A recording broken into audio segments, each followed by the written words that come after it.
नमस्कार। आज हम बात करेंगे कि दुर्गा जी का जो विसर्जन है नवरात्रियों में वो किस दिन हो रहा है और क्या जरूरी है कि मुहूर्त देख के ही विसर्जन करना पड़ता है। हाँ, बहुत ज्यादा जरूरी है, क्योंकि जिस तरह से आप घट स्थापना करते हैं, उसका मुहूर्त देखते हैं, पंचांग देखते हैं, पंडित जी से पूछते हैं, उसी तरीके से विसर्जन भी बहुत ज्यादा इम्पोर्टेंट है। क्योंकि आप जो 9 दिन पूजा करते हैं उसका जो फल आपको मिलता है, जो ब्लेसिंग्स आपको मिलती है, वो विसर्जन के समय में मिलती है। विसर्जन भी आपको उसी तरीके से करना पड़ता है जैसे आपने घट की स्थापना की, जैसे माता की चौकी लगाई है।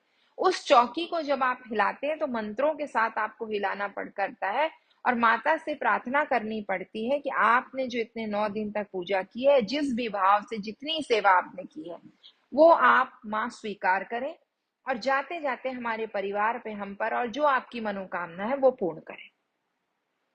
विसर्जन क्यों करना पड़ता है? विसर्जन इतना इंपॉर्टेंट क्यों है? विसर्जन का अर्थ होता है कंप्लीटनेस, पूर्णता, लाइफ की पूर्णता, कंप्लीटनेस, आध्यात्मिक ज्ञान या फिर प्रकृति।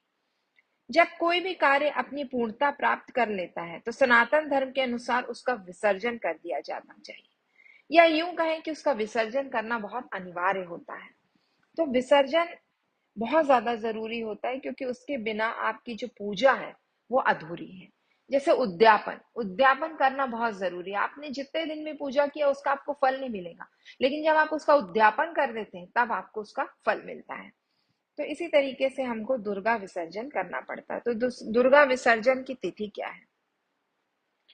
दुर्गा विसर्जन 12 अक्टूबर 2024 को किया जाएगा। इस दिन माता को विदा किया जाएगा। जिस तरह नवरात्रि में घट स्थापना के लिए शुभ मुहूर्त देखा, उसी तरह हमें दुर्गा विसर्जन का शुभ मुहूर्त भी देखना चाहिए।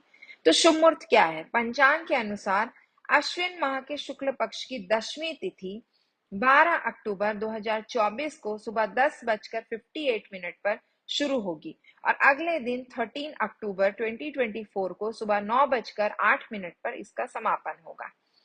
तो दुर्गा विसर्जन का सबसे बेस्ट टाइम क्या है? 1:30 बजे। 1:30 से लेके 3:30 के बीच में आप 12 अक्टूबर के दिन दुर्गा विसर्जन कर सकते हैं, क्योंकि श्रवण नक्षत्र जो है वो 12 अक्टूबर 2024 को सुबह 5:30 बजे लगेगा और 13 अक्टूबर को 4:30 बजे खत्म हो जाएगा। तो ये क्या श्रवण नक्षत्र का रोल है? श्रवण नक्षत्र और 10वीं तिथि दोनों एक साथ हमेशा दोपहर में पड़ती है, जो कि दुर्गा विसर्जन के लिए बेस्ट है। मतलब सुबह आप ना करें, आप जब भी दुर्गा विसर्जन करना है तो आप उस दिन दोपहर के समय करेंगे, जो मैंने आपको बताया 1:30 से लेके 3:30 के बीच में। ये बेस्ट टाइम है दुर्गा विसर्जन करने का। और इस समय आप जो है विधि विधान से माता को सिंदूर लगाइए, क्योंकि सिंदूर खेला जो हुआ जाता है उसका मतलब ये होता है कि माता को 7 बार सिंदूर चढ़ाया जाता है, लाल कलर का। उनको हलवे का भोग लगाया जाता है, आरती की जाती है, मेवे मिष्ठान जितनी उनकी गोद भरी जाती है माता की, सिक्कों से, चांदी से, सोने से और चावल से, जो भी, मतलब जो भी आपके पास है उससे उनकी गोद भरी जाती है। उसके बाद आप जो सिंदूर लगा है अपनी सर पे से चुन्नी लेके उनके आगे बैठ के, आपको जो चुन्नी है उससे उनके माथे का सिंदूर आपको अपने सर पे लेना है 7 बार और आशीर्वाद लेना है। जो भी वहां फल है वो आपको अपनी गोद भरनी है, स्वयं की माता से लेके आपको गोद भरनी है। और उसके बाद आपकी जो मनोकामना है माता को बोलना है। उसके बाद चौकी हिलाना है, जो आपने नारियल की स्थापना की, वो घट स्थापना की, ज्वारों की स्थापना की, वो सब आपको हिलाना है मंत्रों के साथ।